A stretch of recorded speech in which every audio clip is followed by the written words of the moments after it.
Bueno, continuando con los motores, digamos, de jaula de ardilla, tenemos que hacer, digamos, algunas otras observaciones en cuanto, digamos, a la corriente de arranque, el par y todo eso. Seguramente vamos a hacer algún video más, digamos, analizando alguna curva típica, digamos, de un motor de jaula de ardilla, porque prefiero hacerlo ese video en la computadora y no acá, porque el dibujo nunca va a quedar bien y no va a quedar bien representado, digamos, la realidad de lo que es. Entonces, como se trata de una gráfica múltiple y bastante complicada, prefiero hacerlo, digamos, en la computadora después. Pero por ahora podemos señalar lo siguiente, de que los motores de jaula de ardilla comunes y corrientes, o sea, de barras redondas, tienen, digamos, un problema. El problema ahí se trata de que, digamos, la resistencia, digamos, de las barras es bastante reducida, tanto en el momento del arranque, digamos, del motor como en momentos posteriores. Pero el problema mayor está en el momento, digamos, del arranque. En un motor, digamos, de jaula de ardilla, de barras redondas, la corriente de arranque, vamos a llamar I sub A, I de arranque, esto es igual de 7 a 10 veces el valor nominal. Nominal. O sea que le llamamos I sub n. I sub n sería el valor nominal de corriente.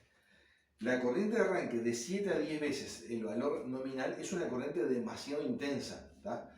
Y eso origina a veces problemas y se buscan distintas maneras, digamos, para reducir justamente esa corriente a un valor bastante menor. Entre los métodos más populares, por decir así, para reducir, digamos, la corriente de arranque, se hace, digamos, un cambio, digamos, en el conexionado del motor, ¿tá? Que ese cambio vendría siendo así, entre tantas cosas, ¿no?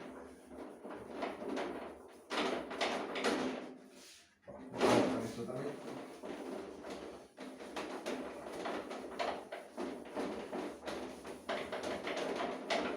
O sea, normalmente lo que se hace es lo siguiente: en el momento del arranque,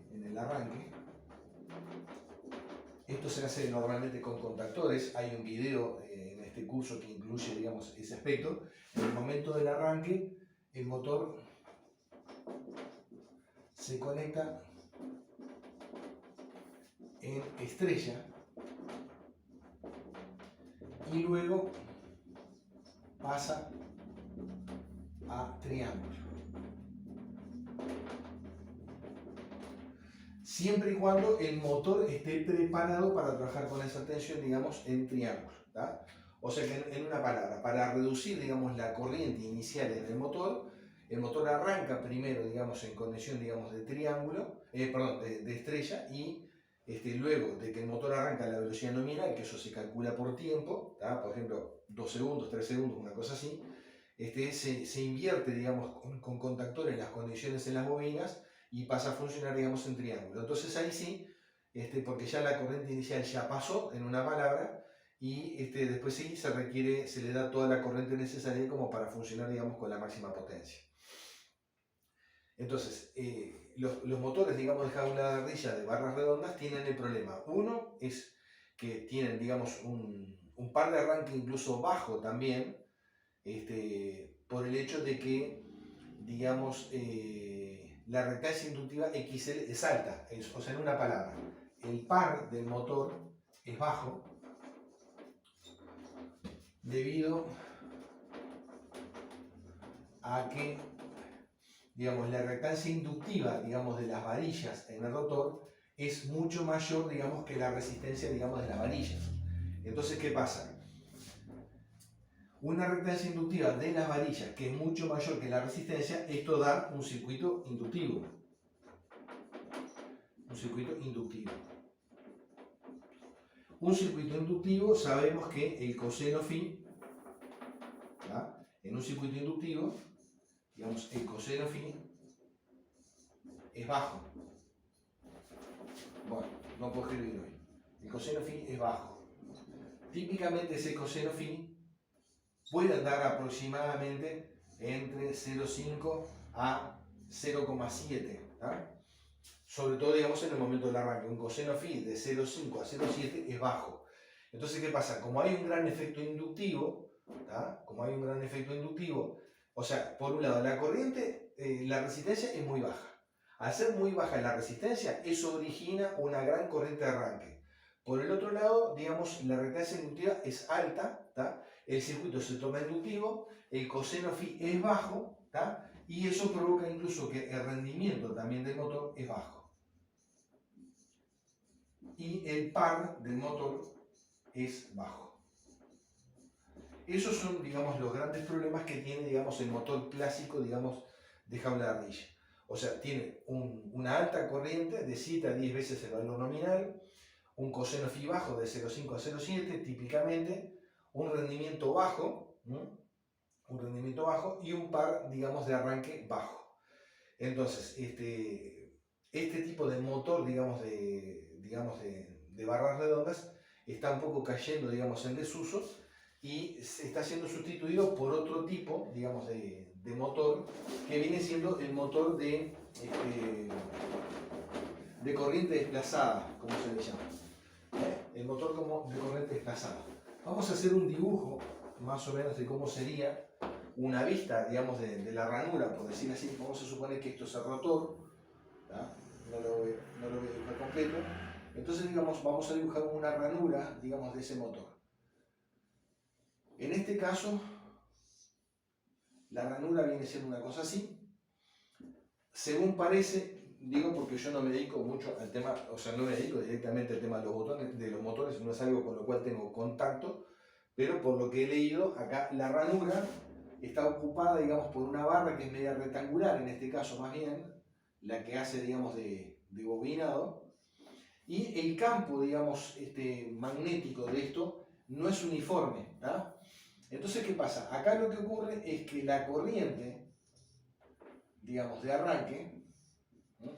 La corriente de arranque ISOA circula en la parte exterior.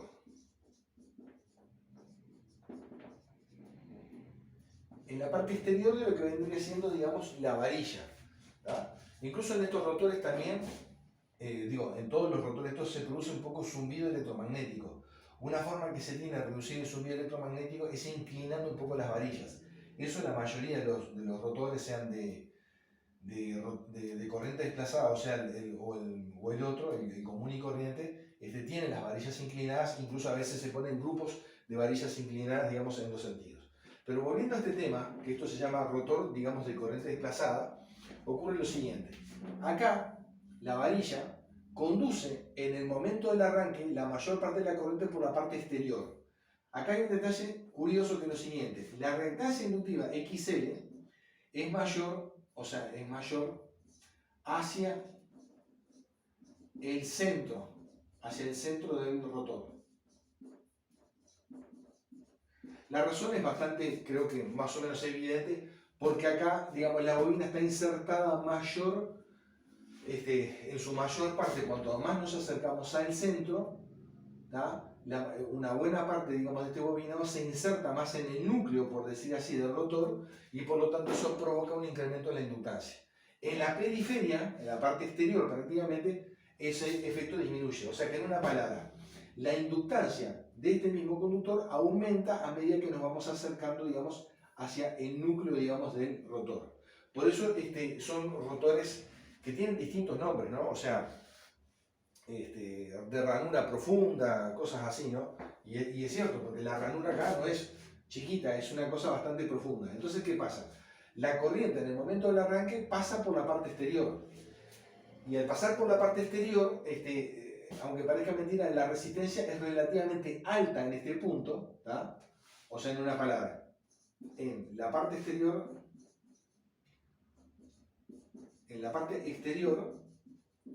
tengo que la resistencia R es relativamente alta, vamos a poner así,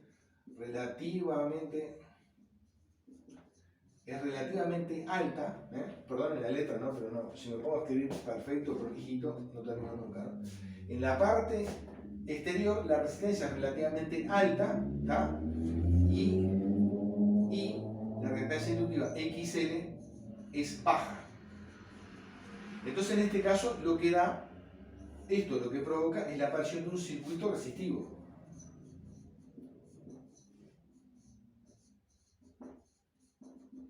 es un circuito resistivo.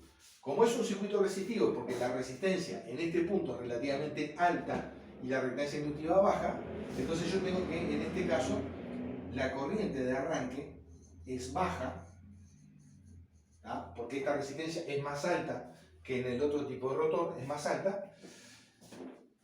Esta es una de las consecuencias. La corriente de arranque es baja. En este caso, esta corriente va más o menos típicamente de 3 a 5 veces la corriente I sub n nominal. Ven que es mucho menor que en el caso anterior. Es de 3 a 5 veces el valor de la corriente nominal. Sigue siendo alta, ¿no? Pero es mucho menor que en el rotor de varillas redondas. Y otra consecuencia que tiene esto acá es que el par de arranque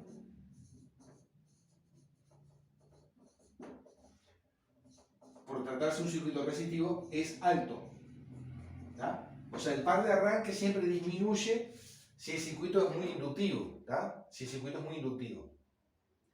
Entonces, digamos, el par de arranque es alto, ¿eh? Y ahora vamos a ver lo siguiente, ¿no? O sea, en el momento del arranque, el circuito es resistivo, la reactancia inductiva es baja, porque la corriente circula por la periferia del conductor, ¿tá? La corriente de arranque es baja, de 3 a 5 veces, y tiene buenas características, digamos, de arranque. ¿Qué ocurre después? Vamos a ver lo siguiente. Eso en el momento, digamos, del arranque del motor. Cuando el motor llega, digamos, un poco a su velocidad normal, por decir así, a su velocidad normal, la corriente ahora ya no solamente circula por la parte periférica, sino que circula por todo, digamos, la varilla conductora. O sea, circula por todo el cuerpo, digamos, de la varilla conductora. Pero ¿qué pasa? Nosotros habíamos visto que, digamos, cuando el rotor gira, habíamos visto que, digamos, el desplazamiento S era igual a NF menos N sobre NF. ¿Tá? Y esto, digamos, varía entre 0 y 1. Entonces, ¿qué ocurre, digamos, en este caso? Cuando el motor, digamos, ya llegó a la velocidad, digamos, normal, recordemos lo siguiente, que la frecuencia en el inducido,